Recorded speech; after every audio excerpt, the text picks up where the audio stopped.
Hello friends, I hope everyone is having a fantastic day today. We're going to continue our work in Acts and begin Acts chapter 7. Actually do all of Acts chapter 7. It's a doozy, 60 verses and all. It'll feel like a marathon, but it'll be more like a sprint based on what a high overview we end up actually doing over all this. Even though it may seem like a lot of content, most of the time we're just scratching the surface because of how deep the Bible is. So it's fascinating work.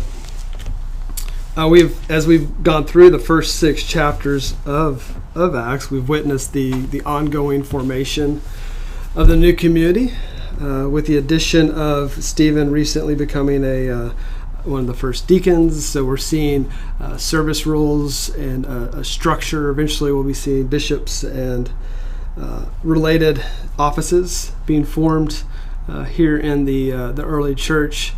And we're kind of seeing also some of the first landmarks or signposts of the early church as it begins to take structure. The speech that we're going to see, you probably see it depending on which version of the Bible you're looking at or which translation, is either Stephen's defense or Stephen's apology. Apology, of course, more like an apologetic, so like a defense. So you've probably seen that at some point. But what he's trying to do here, he's not trying to get off the hook. It's not like some sort of acquittal that he is searching for, but instead he's trying to defend who this new community is, what this idea that they've not yet named as Christianity, and what that looks like for them and what's going to look like for the rest of the world eventually, and how it's going to affect the belief of Judah and the more traditional Jews going forward. This is kind of setting up a long future of Christians and Jews doing apologetics to each other, with each other. Probably not to is not the best word, but with each other, and this ongoing debate about who the Messiah is in the Jewish viewpoint and of course the Christian viewpoint. And so there's a lot to this. You have to remember that the audience that Stephen is speaking to here is the Sanhedrin. So it's the council made up mainly of Sadducees and Pharisees, 2 different types of priests. The Sadducees containing the high priest and the more powerful of the group, at least in this case. And their concern, of course, is that their job, their sole role is to defend God and to defend the temple from any sort of heretics or roustabouts that would come their way. And there had been many over the centuries. And so to them, this is just one more person or one more group who are trying to overtake Judaism, trying to destroy the temple once again. And so that you got to think that's their viewpoint that they are coming from as they look at this. It's not like they are looking, though they come across as very mean, because when Luke wrote this, he wasn't a huge fan of the Jews at the time he wrote this, based on the amount of persecution that was going on to this new group. So you have to see that it's written with that sort of bent towards it. And so that is something to always keep in mind as we read through this, about who the audience of Stephen is and why they were upset in the first place. Some of them had come to the other side. We see in previous verses here in Acts where some of the priests had come over. Most likely those were kind of your day-to-day priests. And I believe last week brought up Zechariah as being one of those, as well as many others. So it was happening. It just was kind of this high guard of priests that were just really pushing hard against this new idea of what this idea of Christianity would be, or people who would follow this Christ. So again, let's keep that in mind as we go forward and read through chapter 7. As we read through here, there's a couple breaks, of course, a couple main sections that Stephen brings up. And again, Of course, here in verse 7, it starts with the priest asking Stephen a question, and then, of course, the rest is, for the most part, Stephen's response to that until we get to the very end, where we get a little bit more information about what happens to Stephen. So let's read chapter 7, verses 1 through 8. And you'll notice probably some different fonts as you go through this. So keep that in mind as you see it, and see what Stephen is trying to do. And you'll see some similarities to what we saw Peter do earlier on in a couple of his early speeches. What we'll see in future texts related to Acts, as well as some other New Testament writings. So here we go. The high priest said, "Are these things so?" And he said, "Hear me, brethren and fathers. The God of glory appeared to our father Abraham when he was in Mesopotamia, before he lived in Haran, and said to him, 'Leave your country and your relatives and come to that land that I will show you.' Then he left the land of the Chaldeans and settled in Haran. From there, after his father died, God had him move to this country in which you are now living. But he gave him no inheritance in it, not even a foot of ground, and yet even when he had no child, he promised that he would give it to him as a possession and to his descendants after him. But God spoke to this effect, that his descendants would be aliens in a foreign land, and that they would be enslaved and mistreated for 400 years. In whatever nation to which they will be in bondage, I myself will judge, said God. And after that, they will come out and serve me in this place. And he gave them the covenant of circumcision. And so Abraham became the father of Isaac and circumcised him on the 8th day. And Isaac became the father of Jacob, and Jacob of the 12 patriarchs.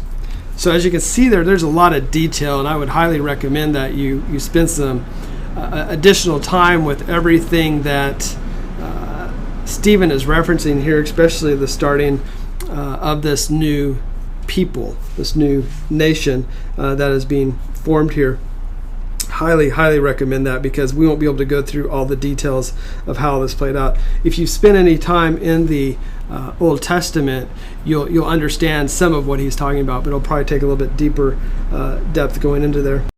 The idea of the 400 years and the enslavement, that's all about the diaspora. That's all about the time in which the Jewish people were taken over. Most likely, of course, the Jewish people, the people of Judea, were taken over by the Babylonians, and then in came the Assyrians and the Romans and the Greeks, the Persians, a few other groups along the way, and that was the kind of their 400 years of without hearing anything from God.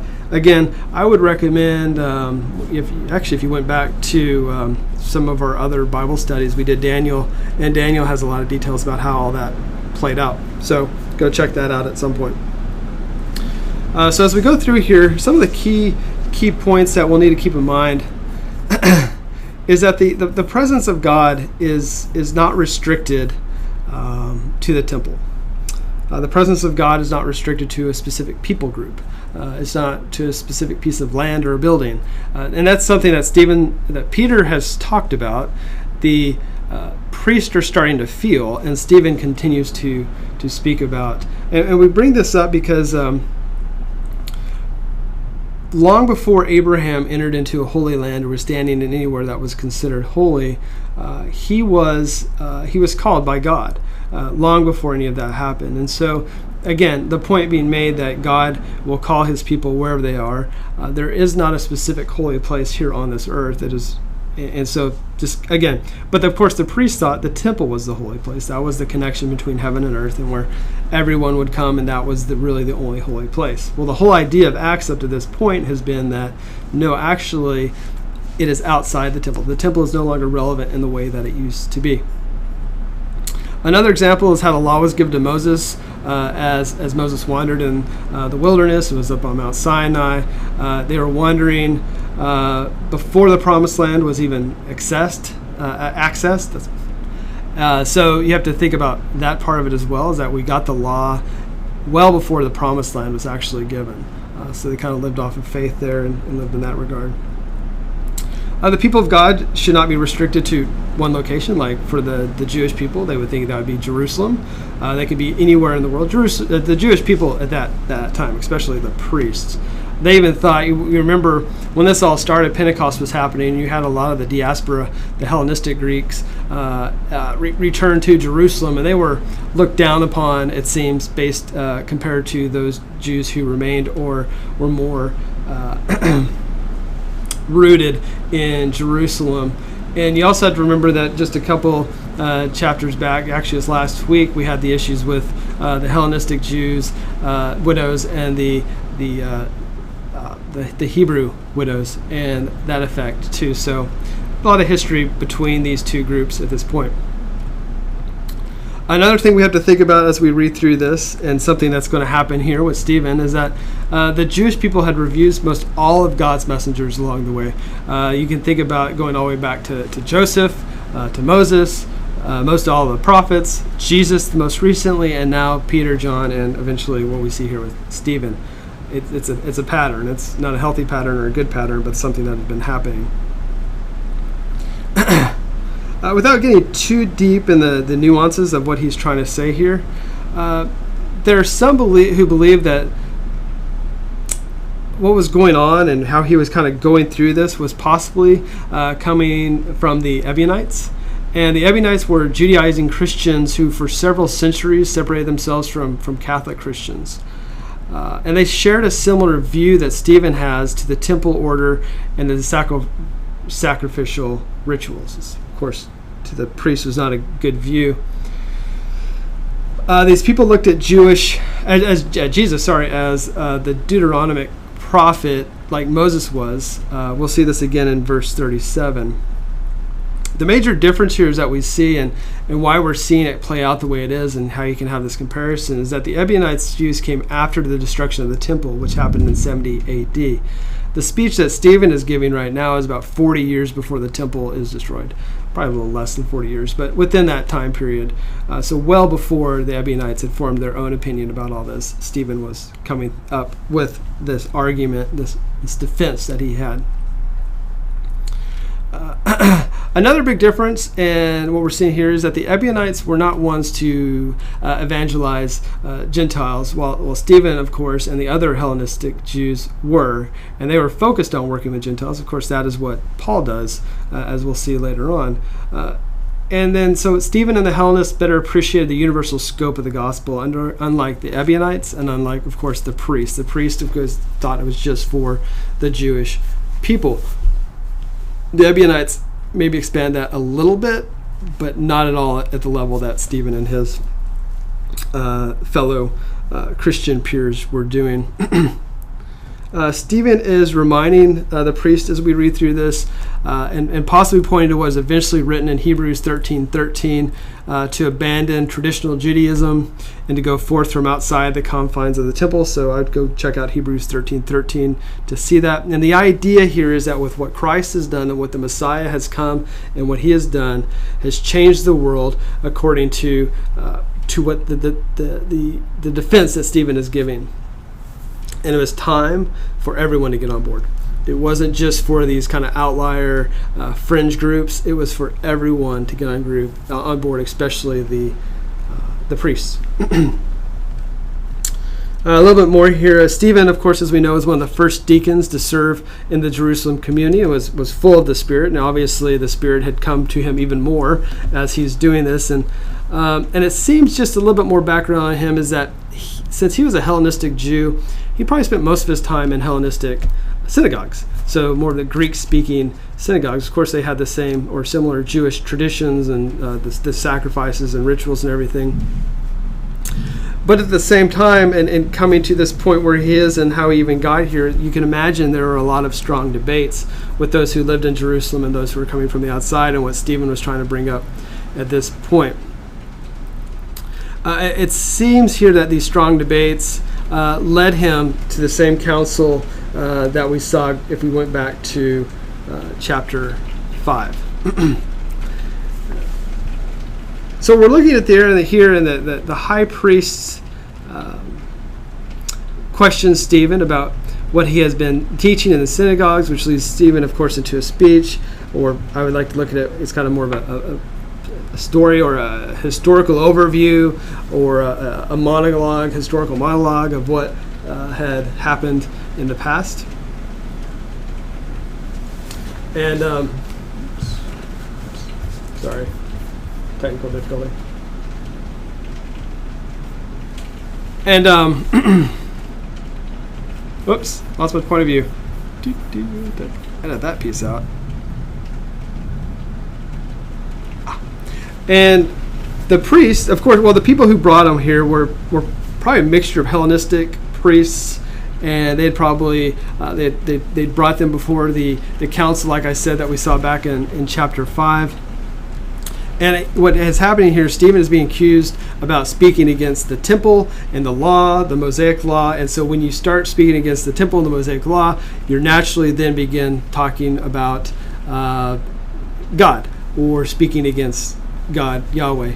And the idea that saying that Jesus would destroy the temple, Jesus said the same thing, of course, and change the customs given them by Moses, as you can imagine. That's how they lived. That was their day-to-day Mosaic, following the Mosaic law. And to have someone come into their council room and say, hey, this is all going to end, and this has all been really bad, and you guys really screwed all this up, you can imagine did not go well. And it gets even worse as he goes through this. So you think this idea of the Mosaic law, the Abrahamic covenant, the temple, everything they did within the temple was full of cultural and religious symbolic significance. And as you know, people do not respond well whenever other people say negative things about their cultural and symbolic religious beliefs. And even though a lot of us like to say we're not religiously believers, or I'm sorry, not cultural believers, we are to a point. We all are influenced by our culture. We grew up in our worldview at some point and in some way, and there is going to be something that someone says to us about what we think we believe that is going to offend us. Probably not at the level that it offended these priests, but at the same point it's going to be offensive, and you can imagine what that would look like.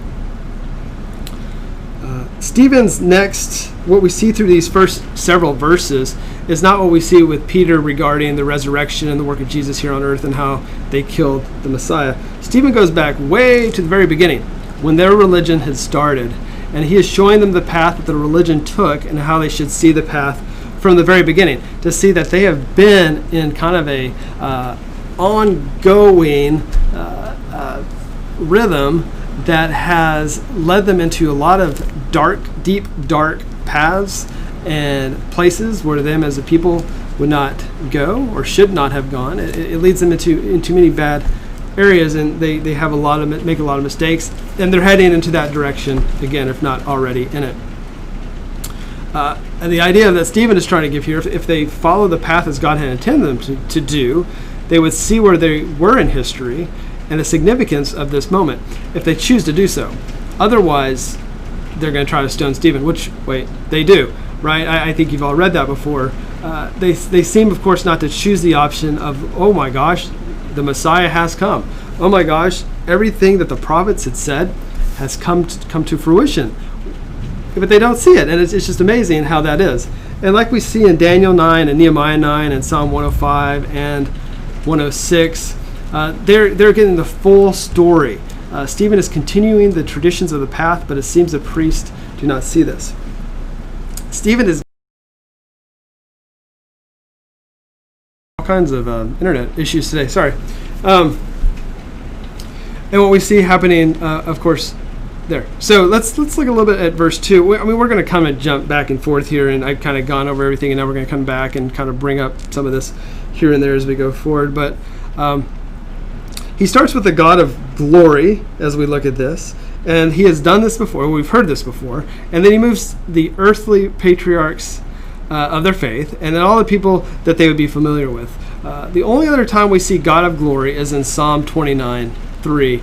He is doing this to show that he is starting with the same God that they believe in. That is not a new God that he is telling them about. It's not like, okay, this other God that we found, or this Jesus came from another God, or this Jesus was another God that we talk about. It's like, no, this God that you guys know of, the God of glory, the very one that you worship every day, is doing this, and this is where we are.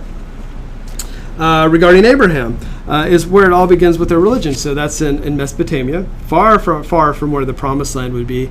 And it is this part of Genesis where God begins the story of where the world will begin to be set right. So where the redemption of the world will happen begins with Abraham. And if you look through Abraham's story, some would even say that him sacrifice or attempted sacrifice of Isaac was pointing to the eventual sacrifice of Jesus, and how God would sacrifice his son, and how Abraham is doing that, and the symbolism tied to that. Some people take that as true, and some people don't. Take it as you will. But there is some very interesting similarities. But what it ultimately does is that it shows Abraham's faith as he embarks on a journey. He did not have to go on this journey. But yet what God said to him was so compelling that he decides to go on this journey. It wasn't like God came to Abraham and said, if you don't go, I'm going to kill you. Or if you don't go, I'm going to destroy your family. Their obedience and faith in God.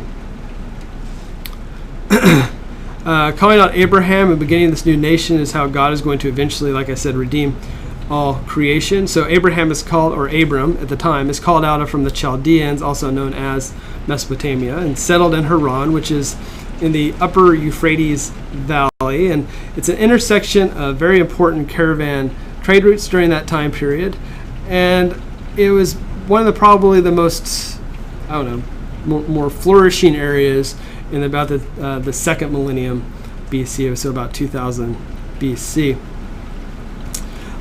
Once his father dies, or Abram's father dies, after they've lived in this place for a while, there is some divine guidance that's provided to him, and he makes his way to Canaan.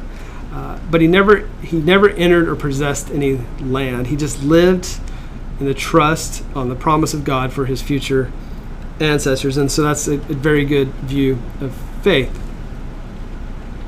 So how God will deal with human sin, social catastrophe, and cosmic disaster of what all is being dealt with here, and all that we learn about from Genesis 3 to 11 is how all this is starting to play out. The next couple of verses here, Abraham was called out for a specific purpose, to leave the home of his ancestors, to set him apart, giving him a new vocation. Stephen is not denying that this happened. He's insisting that this happened, and it is the beginning of the path of where they are today. So that is what the priests should do. They should go all the way back to Abraham and then follow the path all the way back to where they are today. And they, of course, decide not to do that. Stephen focuses on Genesis 15. Paul does the same in Galatians 3. The way of the people of God, the Abrahamic covenant, that they will be enslaved by a foreign nation, but will be brought out and given a land of inheritance. Stephen begins to point to the Exodus led by Moses, which is the next half of this chapter. The Exodus, as we know, along with Abraham and God's covenant, is a central pillar to all of the Jewish faith. Stephen is also pointing very sharply at the temple, which, as we know from previous chapters, is no longer the center of the faith, or at least of this new community of faith. So the Jewish priests, of course, continue to use the temple as they had been, but that was not that was not how it should have been, and they forgot to see that. All right, let's look at verse 9 and start running through those. 9 through 16. And some of this is going to happen pretty quick just because we're able to jump through it relatively quickly here because of some of the stuff that he says. So, chapter 7, verse 9. The patriarchs became jealous of Joseph and sold him into Egypt, yet God was with him. So we're all familiar with Joseph and the coat of many colors that his father gave him, and his brothers, who eventually became the tribes of Israel, shipped him off or sold him, and he eventually becomes the leader of Egypt under Pharaoh, and rescued him from all the afflictions and granted him favor and wisdom in the sight of Pharaoh, king of Egypt, and he made him governor over Egypt and all his household. Now a famine came over all Egypt and Canaan, and great affliction with it, and our fathers could find no food. But when Jacob heard that there was grain in Egypt, he sent our fathers there the first time. Of course, the fathers being the tribes of Egypt, tribes of Israel. On the second visit, Joseph made himself known to his brothers, and Joseph's family was disclosed to Pharaoh. Then Joseph sent word and invited Jacob his father and all his relatives to come to him, 75 persons in all. It's an interesting stat. And Jacob went down to Egypt, and there he and our fathers died. From there they were removed to Shechem and laid in the tomb which Abraham had purchased for the sum of money from the sons of Hamor in Shechem. So you get a lot of history. You get the time of Joseph and what he did, and we, of course, if you were to turn back into the Old Testament, you'd be able to see the full story of Joseph, or at least what we know of it, and to be able to see an understanding about how this is all tied together. So we get a retelling of the story of the patriarchs and their mistreatment of Joseph. So God, as he likes to do, uses this mistreatment for a way for Joseph to get to Egypt and to rule over much of Egypt, and eventually to help the 12 patriarchs, the 12, some people call them patriarchs. Let's just refer to them as the 12 tribes of Israel, to help them, to help Israel continue as a nation. So he uses something bad to advance his initiative or his goal or his kingdom, probably a better way. And that is something that we can find a lot of solace in, because God continues to do that to this day. With the famine, the patriarchs unknowingly come to Joseph and they ask for relief, and eventually learn that it is very much their brother that they have betrayed, that they have come to see. But before we move on into the next part of this chapter here, we have to look at the significance of a story like this, to reflect on what we think we know or believe, and take another look at the story to help us be better guided and see additional truth that we did not see in the past. Stephen, with the help of the Holy Spirit, is revealing or re-revealing, providing God's revelation to much of what it seems the priests have forgotten. It seems like they've gotten so caught up with their day-to-day that they have forgotten where they had come from, where their belief, their faith had come from, and how they had gotten to this point. So it's just fascinating to see how all that plays out for him and plays out for the rest of the people that are hearing this. And I just find that to be very similar to what we see today, is that a lot of times we forget where we've come from. We forget what we believe because we get caught up in petty arguments and things that really don't matter or don't advance the kingdom. There are so many things, so many distractions that we deal with day to day, both here in the church and outside the church, members and everyone else, that really keeps us from advancing the kingdom of God. And so God's kingdom is going to continue to be where he wants it to be and go, but we would want to be a part of that. And that's what Stephen is trying to tell these priests, is that you guys need to be a part of this, not pushing against it, but going with it and being part of what this new community is. It's not a new religion, because it's just a continuation of Judaism. Let's see here. Let's look at 17 through 29, verses 29. Like I said, we'll be moving quickly through some of this just because of everything that happened here. And if you're curious about some more of the story of Joseph and Jacob, and who eventually became known as Israel, and the 12 tribes, and how those formed, and the back and forth, and the holding Benjamin hostage, and all that sort of fun stuff that happened during that time, I encourage you to go back and read that in the Old Testament. So anyways, verse 17 of chapter 7. But as the time of the promise was approaching, which God had assured to Abraham, the people increased and multiplied in Egypt, until there arose another king over Egypt who knew nothing about Joseph. It was he who took shrewd advantage of our race and mistreated our fathers, so that they would be exposed, their infants, and they would not survive. It was at this time that Moses was born. So we started with Abraham, we go to Joseph and Jacob, and now we go to Moses.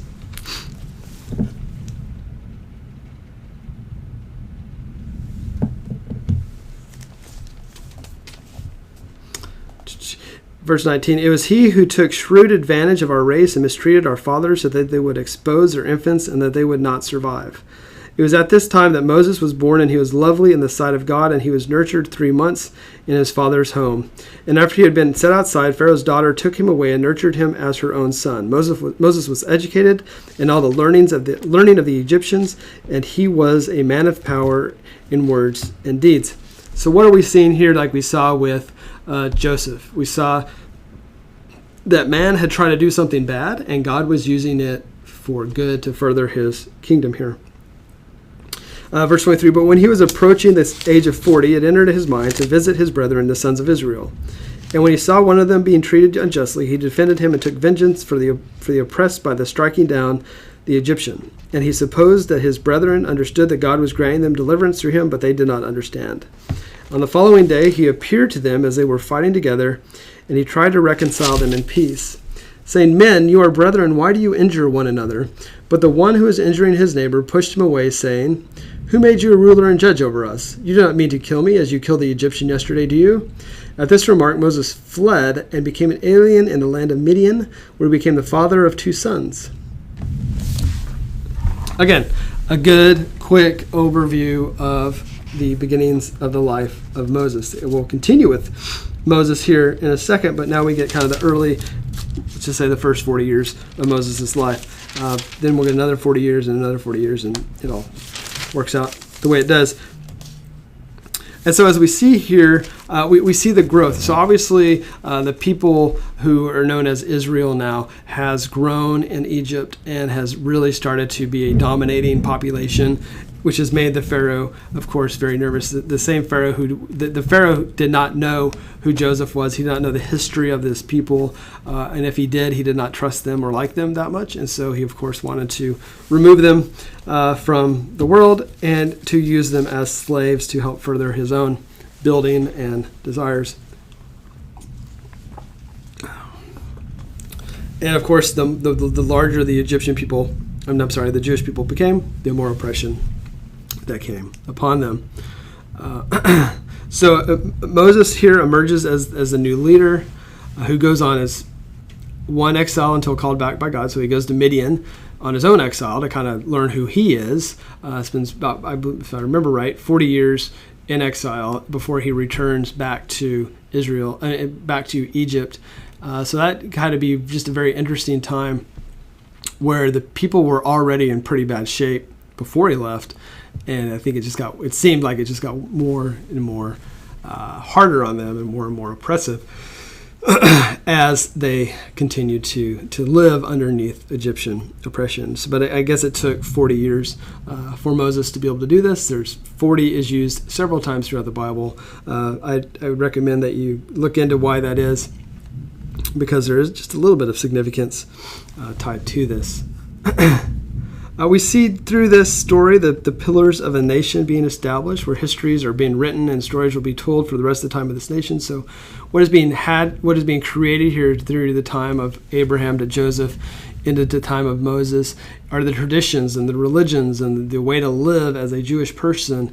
So if you read the Pentateuch, the first 5 books of the Bible, and you see how this is starting to play out, you'll see why there are certain things that were being created in ways of how people should live and how they should respond to other people and how they should treat their neighbors and how they should worship God and everything through this.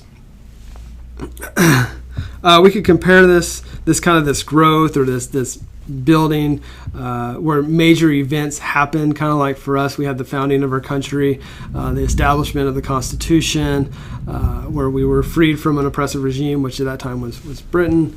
And then eventually we had the Civil War, which of course was extremely divisive and continues to see the effects of that to this day, and how the nation treats its people. In Israel and most any other nations, if you go back and look at their history, there's a similar pattern that is formed. So Moses, as we know, is the key figure in all of the history of Israel, for it was him who received the law or the Torah from God, and we know that to be the foundation on which all of Israel is founded to determine how it could go forward. So it was pretty much the guiding principles of what it was to be a Jewish person. The Mosaic Law, as it is known, has been interpreted in many different ways, and as we know from some of the teachings of the Sadducees and the Pharisees, but what they agreed on, it was a foundation. So the Sadducees and the Pharisees did not agree on everything in the Mosaic Law, at least not in the same way. They interpreted it differently, which is odd, right? Because no church or religious group, if you look at Protestants to Catholics or Methodists to Baptist, you name it. It's different. It's interpreted just a little bit differently, and that's similar to what the Pharisees and the Sadducees were doing. But ultimately, what they agreed on, and much like most of us, is that they agree on the basics and the basic foundations. Everything believed of who Jesus was. So let's use that as our basic foundation. Jesus, the Savior and Messiah of the world. It doesn't seem like there's any disagreement about that. So in their view, the Pharisees and the Sadducees' view, the law was God's will and was not to be changed or altered in any way, and they felt like that's what Stephen and his crew were trying to do. Remember that the eyewitnesses that brought Stephen to this court had claimed that Stephen was speaking against Moses. So Stephen brings up 3 points to counter this argument, because he wasn't speaking against Moses. He was providing some context about what was going on and how they had ended up to this point. So Moses was raised up in a way that he was the perfect leader for God's people. He was raised in Pharaoh's home to learn the way of the Egyptians, an educational system that was legendary, and prepared Moses to do what he needed to do in the future. Much like many other people who were called up by God, Moses, who was supposed to rescue the people, was rejected by his own people. But then again, the first 40 years was not his time to rescue the people, so he is rejected, goes in exile, and then returns to help guide the people. So Moses is the one who's called to reveal God to the Jewish people in a fresh way, to let them see who this God is that they worshipped, and probably not are worshiping quite as they used to. Probably brought in there's a lot of evidence that they brought in a lot of Egyptian practices, a lot of pagan practices to that.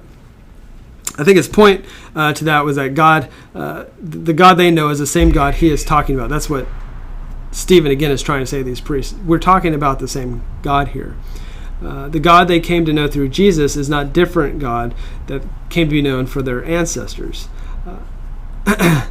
It all happens where the earth will never be the same again. That's when Jesus came. And Abraham started it, pointing to this point right here. We have it the same way. I guess another turning point would be with Moses and the burning bush, where he comes out of exile and he goes to go lead the people. Where you see the burning bush, where heaven and earth, much like in a temple, in the temple, heaven and earth come together and create holy ground. Through this connection of heaven and earth, Moses is given a vision that will change the lives of all the people going forward for the better. And that is what they need to see, but yet are not seeing it. So that's why it's so crazy. As we can see, nothing that is said by Stephen is disparaging against Moses in any way. Moses was called and prepared by God to do the work of God, and that's what Stephen is trying to say. Like I just mentioned, but just as a kind of an overview here, the first holy ground was most likely the burning bush. The temple, compared to the temple, also holy ground, because it was where God would reveal himself until the death and resurrection of Jesus. And then at that point, it was not what it used to be. It had changed forever at that point. So again, we see that Stephen is speaking no ill against Moses, but he is same time saying that the temple has seen its time, and now Jesus supersedes the holy authority of the temple. The temple no longer has the holy authority that it once did. It's mainly symbolic and traditions at this point, based on how Jesus superseded it. They're getting a new revelation from Stephen to see their religion in a new light, with the light of Jesus. Much like us, they can choose to see how God is revealing himself or not. And at this point, they choose not to. And I hope we do not choose to do the same. I hope that we are keeping our eyes and our hearts open to see how what Jesus has done for us and what God is trying to reveal to us, and so that we do not grow blind to the work of God. here around us. Let's see here, verses 35 through, holy moly, let's see here, 43. This Moses whom they disowned, saying, Who made you ruler and judge? Is the one whom God sent to be both ruler and deliverer with the help of the angel who appeared to him in a thorn bush. So, this man led them out, performing wonders and signs in the land of Egypt and the Red Sea and in the wilderness for 40 years. This is the Moses who said to the son of Israel, God will raise up for you a prophet like me from your brethren. This is the one who is in the congregation in the wilderness together with the angel, and who was speaking to him on Mount Sinai, and who was with our fathers, and he received living oracles to pass on to you. Our fathers were unwilling to be obedient to him, and repudiated him, and in their hearts turned back to Egypt, saying to Aaron, Make for us gods who will go before us, for this Moses who led us out of the land of Egypt, we don't know what happened to him. If you remember, Moses went up to Mount Sinai and disappeared for a while. He knew where he was, and God knew where he was, but people didn't know where he was, and so they're like, what the heck? Let's keep on moving. And this Moses guy, he just disappeared on us.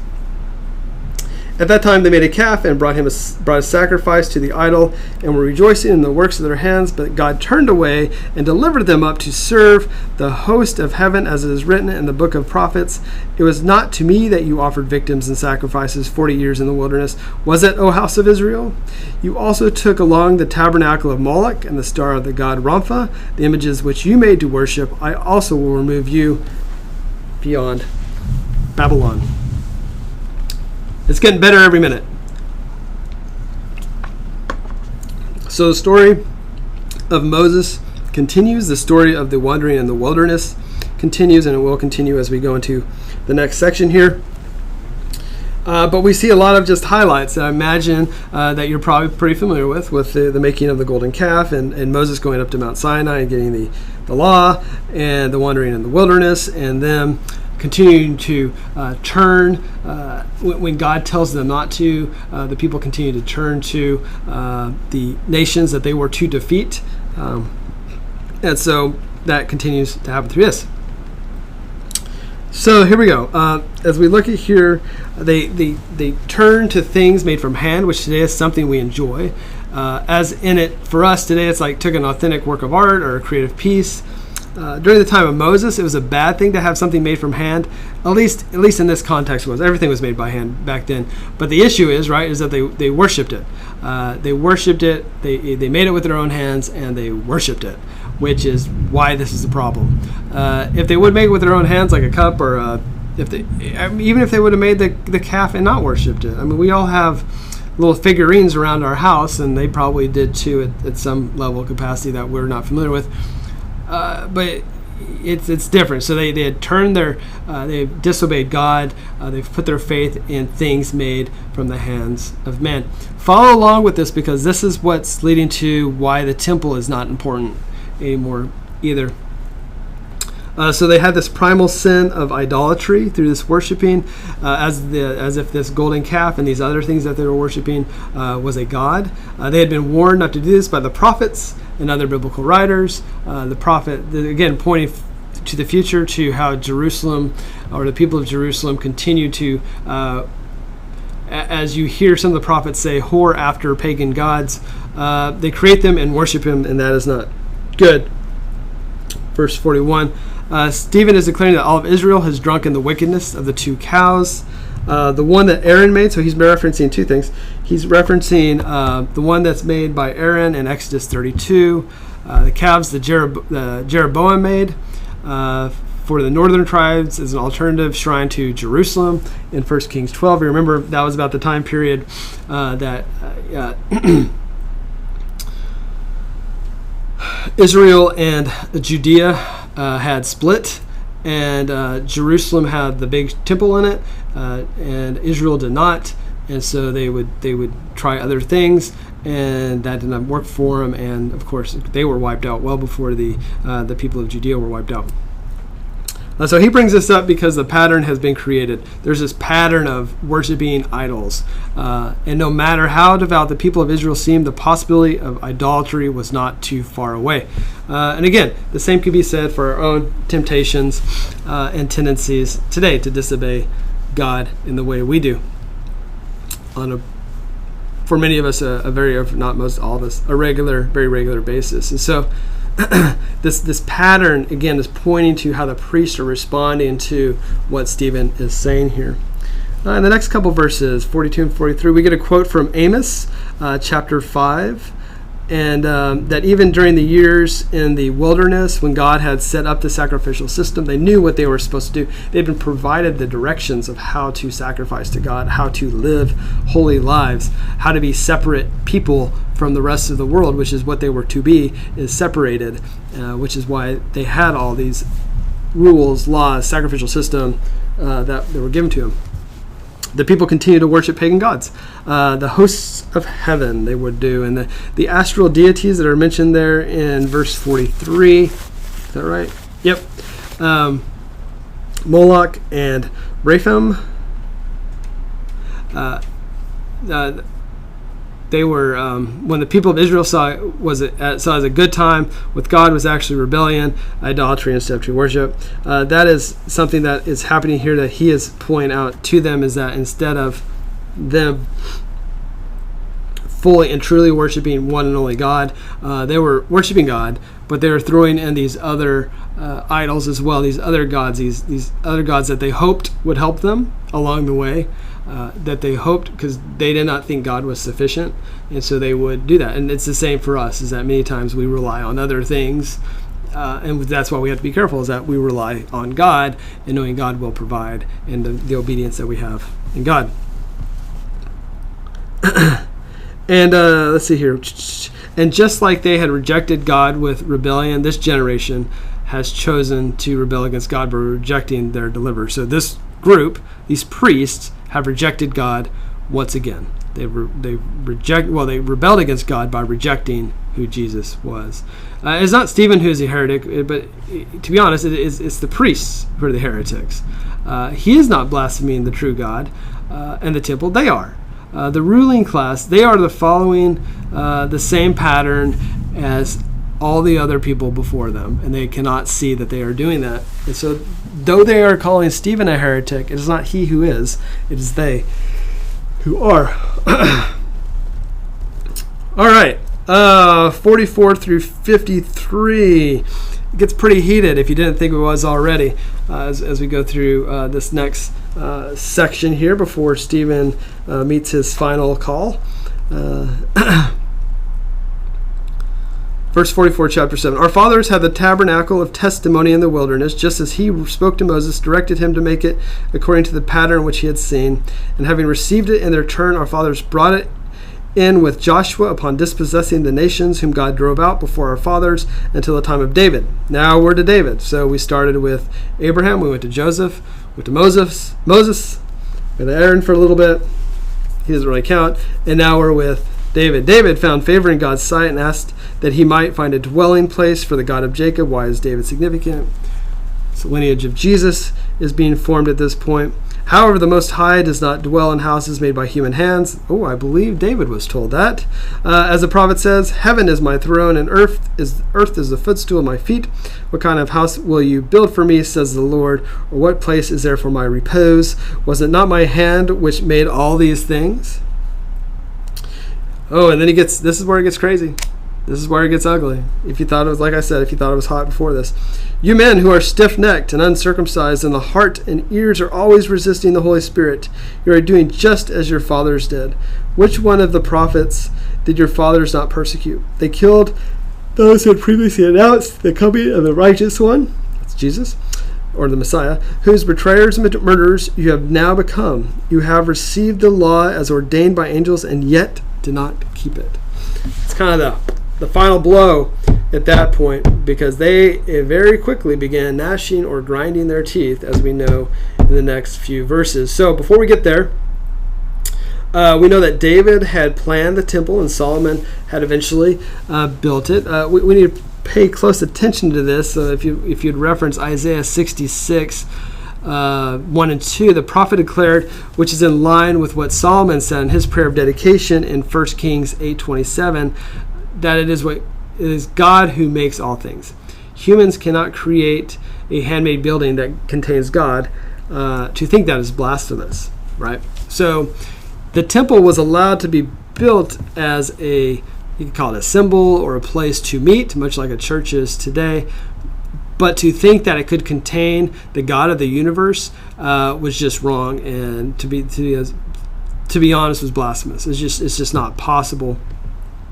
And that is where we're seeing a lot of the rub with our priest friends, because they're thinking, yeah, this is it. This is the ultimate place in which we exist here on this holy land, is where heaven and earth is, and this is where God is, and we're in control and in charge of this. So in one speech, Stephen has overturned all of the Jewish temple theology. God does not live in shrines. Just like, God is everywhere. God has created the universe. He is within and out of the universe. He is everywhere, and so you cannot contain him, nor hope to, much like our ESPN friends. So heaven is ultimately where the Lord presides. The entire cosmos cannot contain God, since he made it all in the first place. What you make, you cannot be contained in, I guess, is one way to look at that. From the idols that are made from hand, he points to the temple and how it has become an idol, not a holy place for God. It's much like many of our buildings today, our church buildings, sanctuaries, worship centers, have become idols for us and how we treat them. It seems like sometimes those are more important than the God that we are worshiping.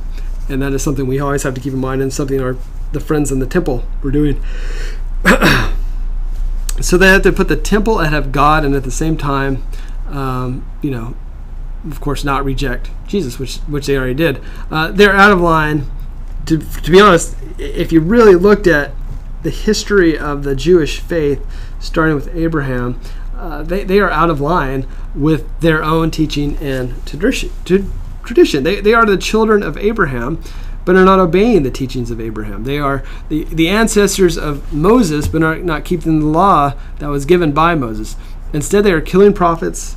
They're killing the righteous one, and all the people that were sent to them by God to help them along, they have killed at some point.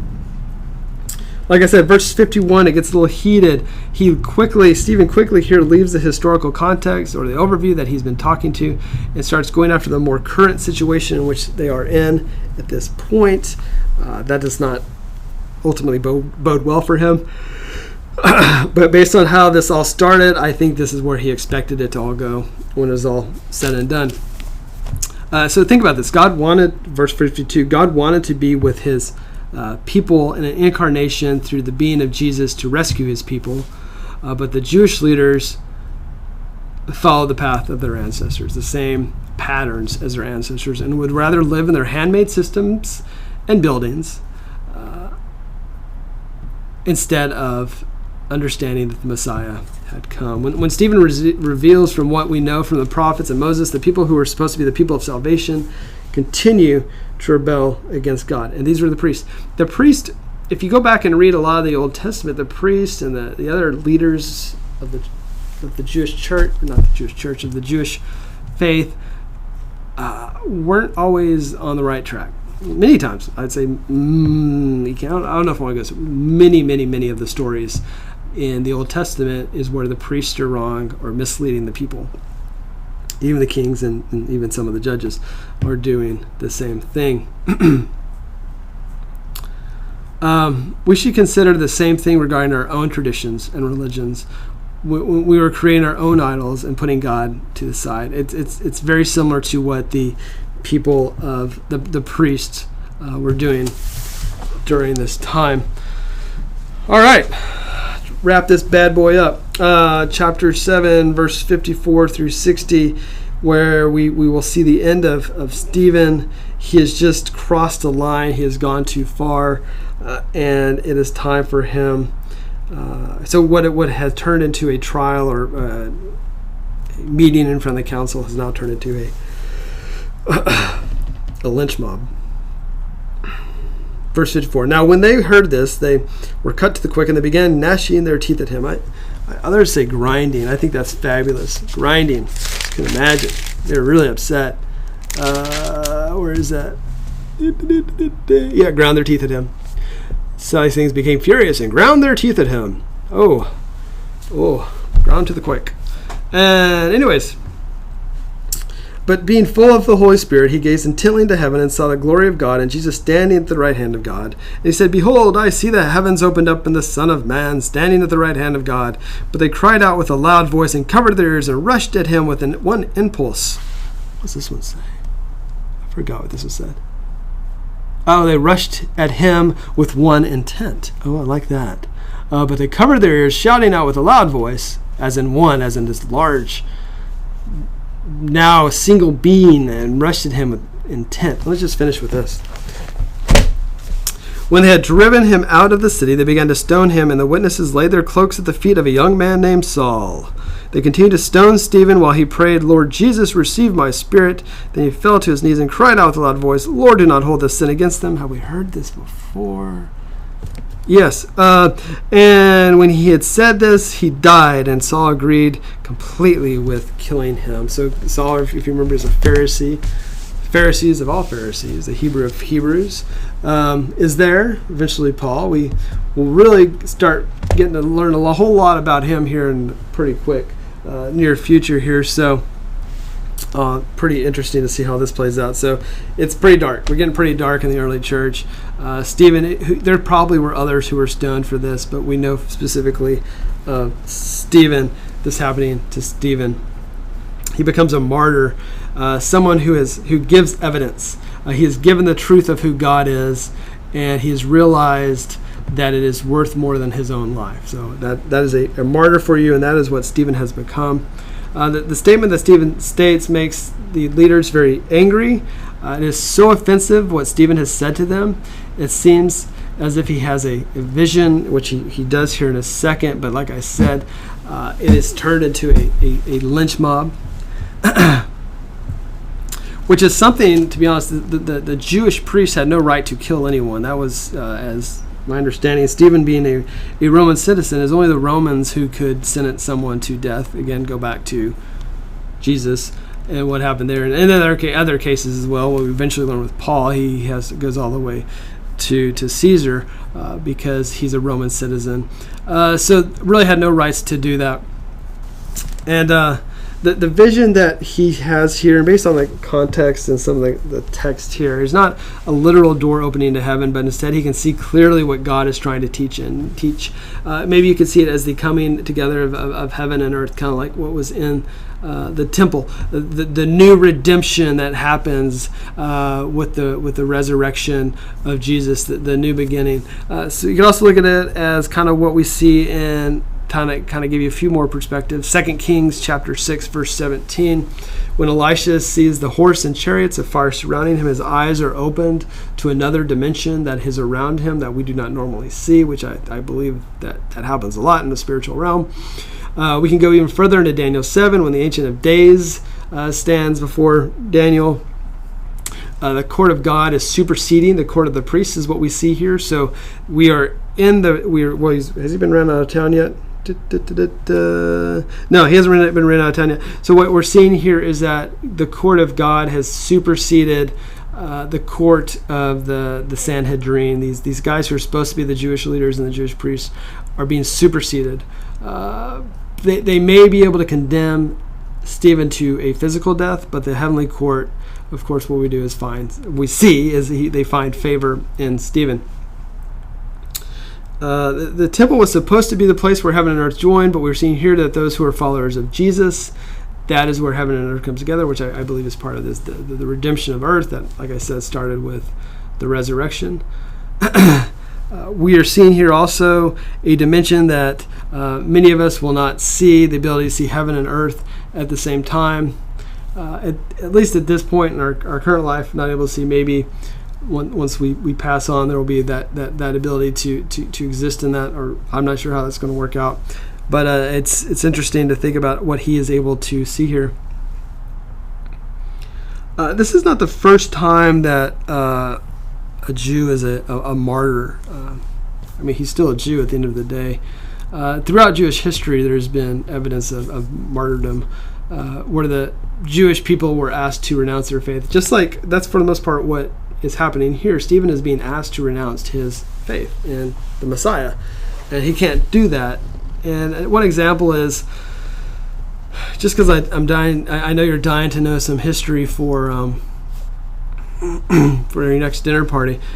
There's a pagan king from Syria who, about 200 years before the time of Jesus, wanted the Jewish people to turn from their beliefs, so that they'd be easier to manage. And that a lot of the kings who took over Judah would want to do that. That's what Nebuchadnezzar tries to do when Babylon takes out Judah with Daniel and the rest of the gang. They're trying to get them to change their beliefs, their religious views, because they believe that if they come to their side of beliefs on religion and spirituality, they'd be easier to manage.